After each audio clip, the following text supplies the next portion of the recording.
Assalamualaikum warahmatullahi wabarakatuh. Perkenalkan, nama saya Fildatur Arijaha dari kelas 4D dengan NIM 6670220103. Di sini saya akan melakukan presentasi tentang perbandingan politik pemerintahan di negara Australia dan negara Jepang.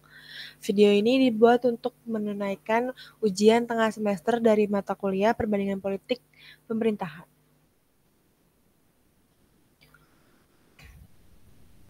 Yang pertama adalah negara Australia. Australia sendiri menjadi negara pada bagian selatan di dunia yang memiliki 6 negara bagian dan 2 teritori utama. 6 negara bagian di Australia sendiri ada New South Wales, ada Victoria, Queen Island, South Australia, Western Australia, Tasmania, Australian Capital Territory, dan Northern Territory. Ibu kota negara Australia adalah Canberra yang terletak pada negara bagian Australian Capital Territory. Australia sendiri memiliki hampir 20% daratan, di mana klasifikasi daratan itu adalah gurun. Namun Australia sendiri mempunyai 4 musim, tetap memiliki 4 musim, yaitu summer, ada autumn, ada winter, dan spring. Lanjut kepada sistem pemerintahannya.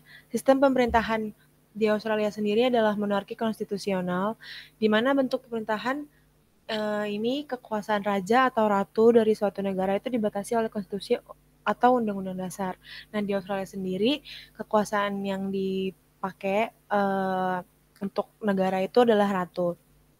Nah, monarki konstitusional ini pasti lekat juga dengan demokrasi parlementer, di mana seorang perdana menteri yang dipilih oleh anggota parlemen. Jadi dia mempunyai tugas sebagaimana seorang kepala pemerintahan. Jadi tugas perdana menteri ini sebagai kepala pemerintahan dan tugas ratu itu sebagai kepala negara, sebagai simbol.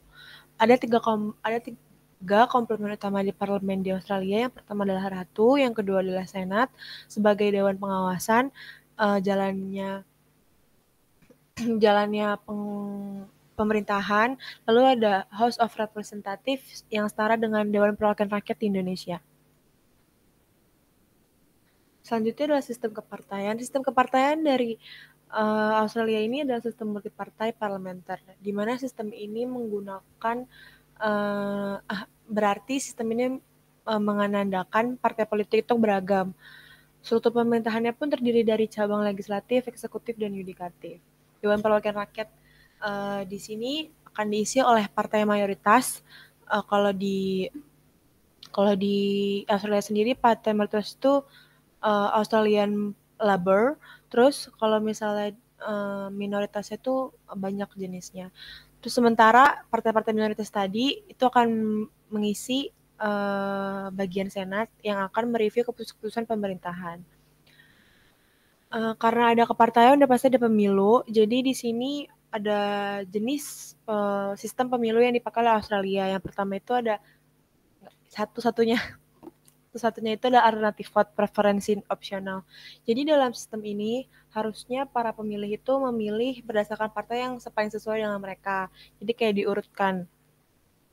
Nah, namun karena ini preferensi opsional, pemilih di dalam Australia itu nggak harus memilih kandidat berdasarkan orang, nggak usah memilih mengurutkan. Jadi mereka bisa memilih satu kandidat saja tanpa harus memilih lebih dari satu kandidat. Nah, di pemilih dalam pemilih Australia ini nggak memilih kandidat berdasarkan orang. Pemilih di Australia ini memilih dalam pemilu itu berdasarkan partai yang sesuai dengan mereka. Jadi mereka tidak memilih partai, melainkan memilih orang. Mereka memilih orang tapi tidak memilih partai. Nah, selanjutnya para pemilih ini nantinya akan mendapat dua kertas suara. Yang pertama itu ada pemilihan House of Representative dan kedua adalah Senat. Nah, dalam pemilihan Senat ini the Australian Electoral Officer atau bagian seperti KPU-nya Indonesia itu akan menentukan urutan kandidat yang berkelompok dan tidak berkelompok pada kertas suara. Jadi dalam Senat pemilu itu dilaksanakan tidak hanya dari partainya aja, tapi orang tunggal itu bisa menyalonkan diri sebagai senat. Jadi nanti the Australian of Electoral Officer ini nanti akan mengurutkan kandidat dulu yang berkelompok atau yang berpartai itu yang akan diurutkan paling atas, dan tidak berkelompok itu akan di bawahnya yang berkelompok. Nanti mereka akan melewati 2 tahap pengundian yang dilakukan. Nah, setelah menangnya House of Representative itu, setelah pemilu selesai dari pemilihan House of Representative, nanti mereka akan menentukan siapa yang menjadi ketua House of Representative itu dari ketua partai yang menang. Jadi nanti ketua partai yang menang akan sekaligus menjabat sebagai ketua House of Representative. Selanjutnya ada sosial budaya.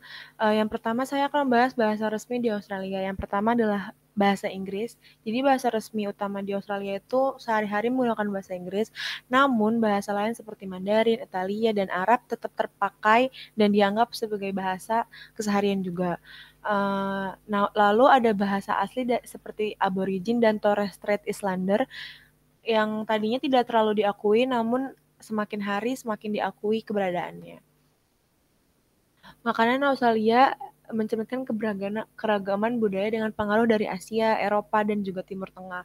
Jadi makanan asli Australia itu tidak ada yang benar-benar asli, namun mencerminkan keberagaman budaya.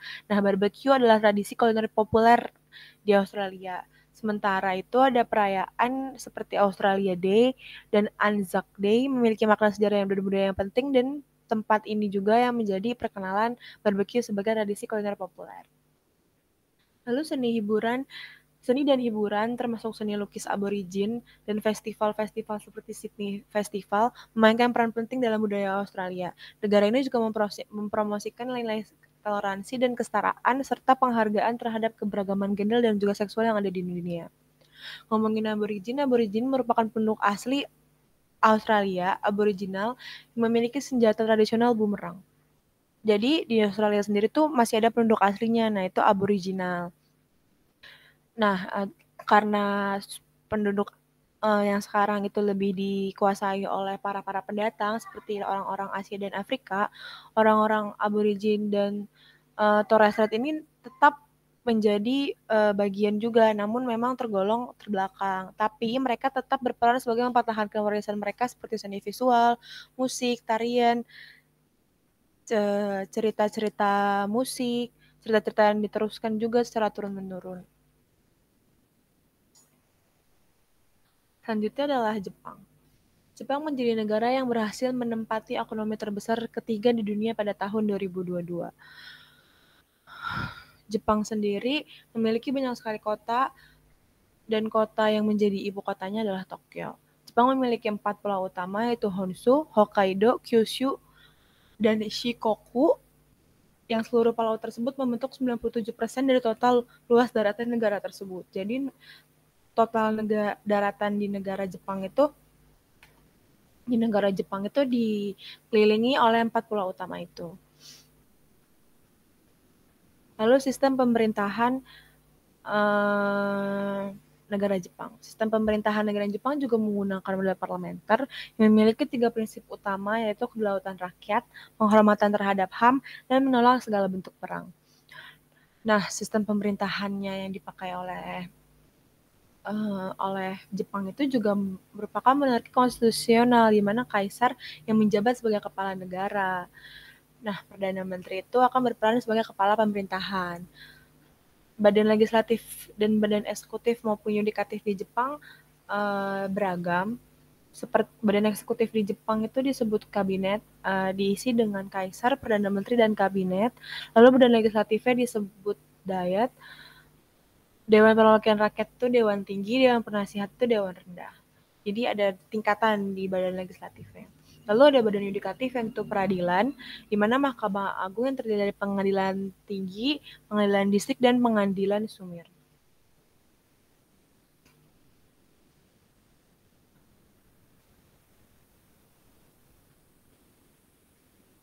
Selanjutnya adalah sistem kepartaian. Sistem kepartaian di Jepang ini bisa dikatakan tidak stabil karena dari kian zaman itu berubah-berubah. Jadi pada zaman dulu tuh multi partai, lalu sering berjalannya waktu tiba-tiba 1,5 partai muncul, sistem 1,5 partai, lalu tiba-tiba muncul partai tunggal, satu partai yang dominan, lalu juga pada uh, pada orde berikutnya tiba-tiba muncul sistem 2 partai yang diadopsi menjadi tantangan bagi partai-partai utama itu untuk mundur. Jadi cuma ada 2 partai di Jepang. Lalu pada saat ini konsep akhirnya Jepang menerapkan sistem multi partai. Nah, ada beberapa partai yang menjadi historis tersendiri bagi Jepang, seperti Partai Demokrat Liberal atau LDP yang secara historis merupakan partai paling berpengaruh di Jepang. Jadi dari awal, dari ada sistem multipartai ke partai tunggal segala macam, LDP inilah yang menjadi partai paling berpengaruh di Jepang. Lalu sistem partai di Jepang juga lebih sesuai dengan masyarakat dan era pemerintahannya. Jadi siapa yang menduduki eranya, terkadang sistem partainya akan diganti. Lalu pemilihan umum dilakukan setiap 4 tahun sekali di Jepang.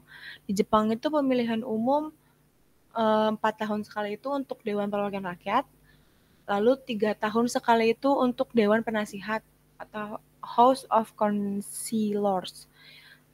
Jadi dia tuh berperan kayak senat di Australia. Pemilih di Jepang itu mengisi 2 suara.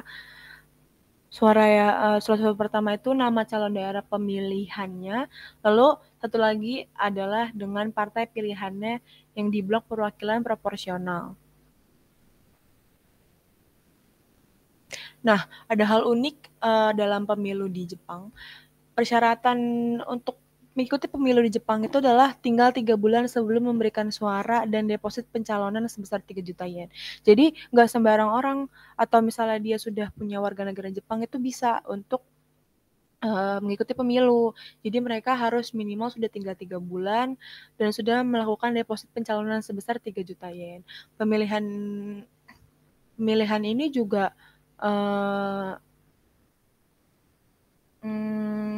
memiliki usia minimum untuk dipenuhi itu 18 tahun dalam sistem pemilihan wajib. Jadi setelah 18 tahun pun sistem pemilihan untuk beberapa warga yang belum membuat tanda penduduk itu tidak melalui pemilihan sistem dan wajib.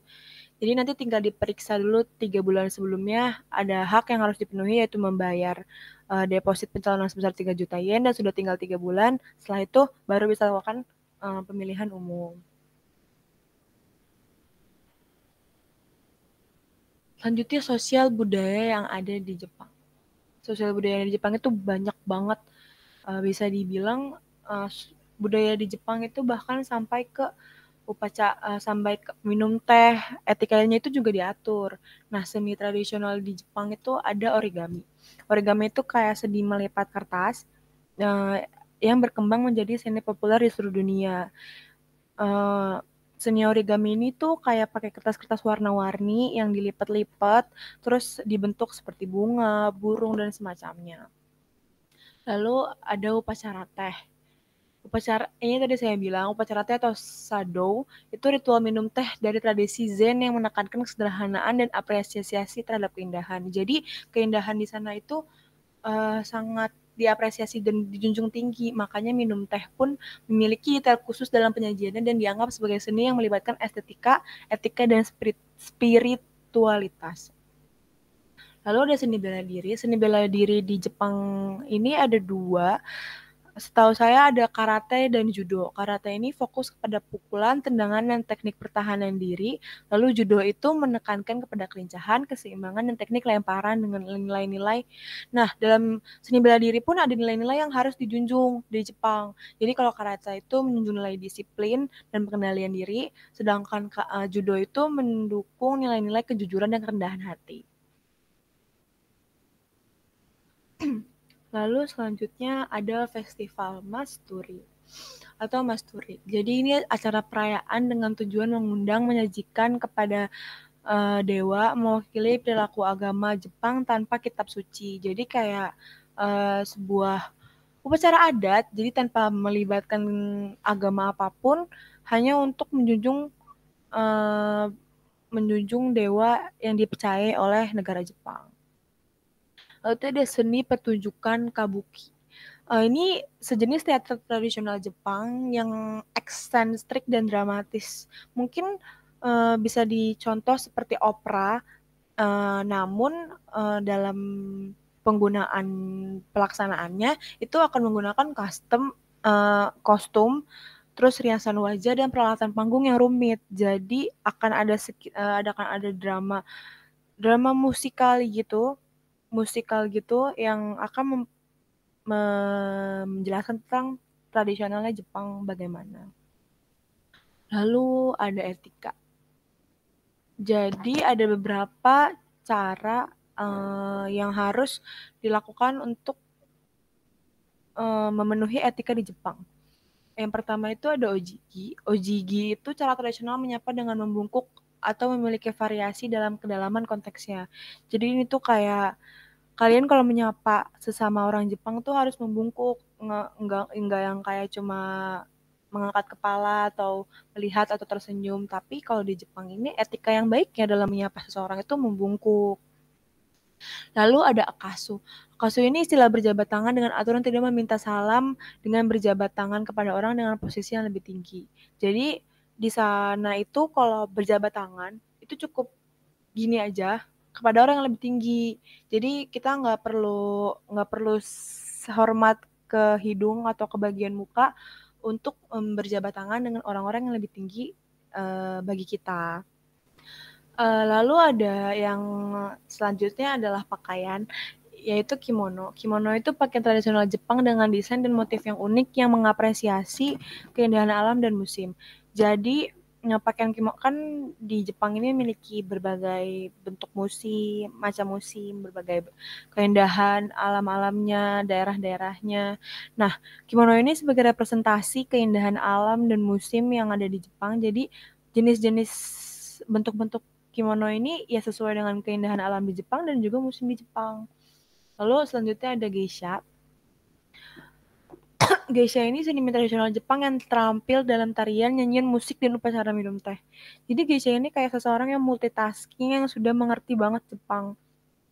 Nah, geisha ini telah muncul sejak abad ke-18 atau ke-19 dan tetap menjadi bagian dari budaya Jepang meskipun cenderung mengalami penurunan popularitas. Nah, geisha ini sebenarnya bukan kayak harus keturunan ya, tapi seseorang yang seniman tradisional Jepang aja yang memang udah menguasai tarian, nyanyian musik tarian Jepang, nyanyian musik Jepang, dan upacara minum teh yang tadi sudah saya jelaskan. Sudah selesai. Selanjutnya, adakah perbedaan dari kedua negara tadi? Kalau yang saya lihat perbedaan dari kedua negara itu menonjol pada sistem pemilihan umum, di mana pemilihan umum di Australia lebih kompleks ya, apalagi sebelum munculnya nama-nama yang ada di surat pemilu pemilih itu apa ininya KPU-nya Australia tuh harus mengurutkan dulu dari partainya, dari tunggalnya dan segala macamnya. Namun keunikan yang dimiliki Jepang juga nggak bisa dipungkiri untuk mendapatkan daya tarik tersendiri dari negara ini. Maksudnya kayak tentang deposit 3 bulan, tentang deposit 3 juta, terus tentang harus tinggal 3 bulan, itu kan sebenarnya nggak banyak ya negara yang melakukan persyaratan untuk melakukan pemilu seperti itu. Lalu dapat dilihat juga budaya Jepang tuh jauh beragam daripada Australia.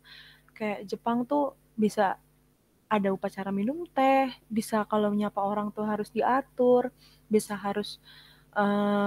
jabat orang harus diatur juga, ada seseorang yang menjadi multitasking di budayanya, ada berbagai jenis lah di Jepang ini. Jadi Australia itu bisa memiliki sosial budaya yang beragam juga, namun ya jika dimakan di Jepang itu jauh banget. Terus uh, hal ini juga menjadi kelebihan negara apa ya, menjadi kelebihan pula bagi negara Jepang, uh, keunikannya lah kelebihannya itu. Terus, nah tapi bukan berarti Australia itu nggak punya daya tarik sendiri ya. Tapi kan Australia sebagai negara yang besar, sebagai benua juga, itu masih mempertahankan penduduk asli dan masih terjaga seni-seni dan seni-seninya. Jadi kayak festival-festival di Australia itu ternyata juga menjelaskan tentang budaya-budaya Australia yang lama yang masih penduduk asli. Jadi masih terjaga lah. Jadi keduanya masih memiliki daya tarik tersendiri. Selanjutnya, adakah persamaan? Uh, Persamaan ya. Kalau persamaan, udah pastinya ada. Apalagi sistem pemerintahan ya. Kita lihat ada monarki konstitusional yang dipakai oleh kedua negara, terus sistem demokrasi parlementer,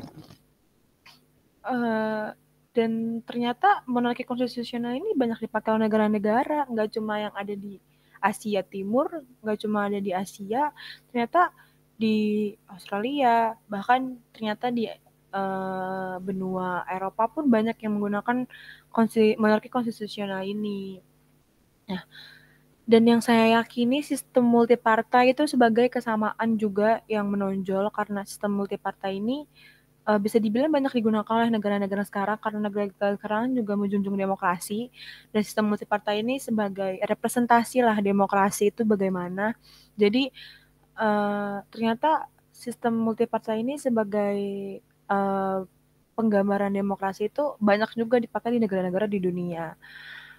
Namun memang sistem pemilu di berbagai negara tuh cenderung berbeda-beda ya. Kayak Indonesia pakai Indonesia itu proporsional. Terus kalau di Australia itu ada alternatif vote yang bahkan pakai seri opsional. Terus di Jepang sendiri pun pakai proporsional. Jadi banyak sistem-sistem pemilu yang ternyata tidak sama di berbagai negara.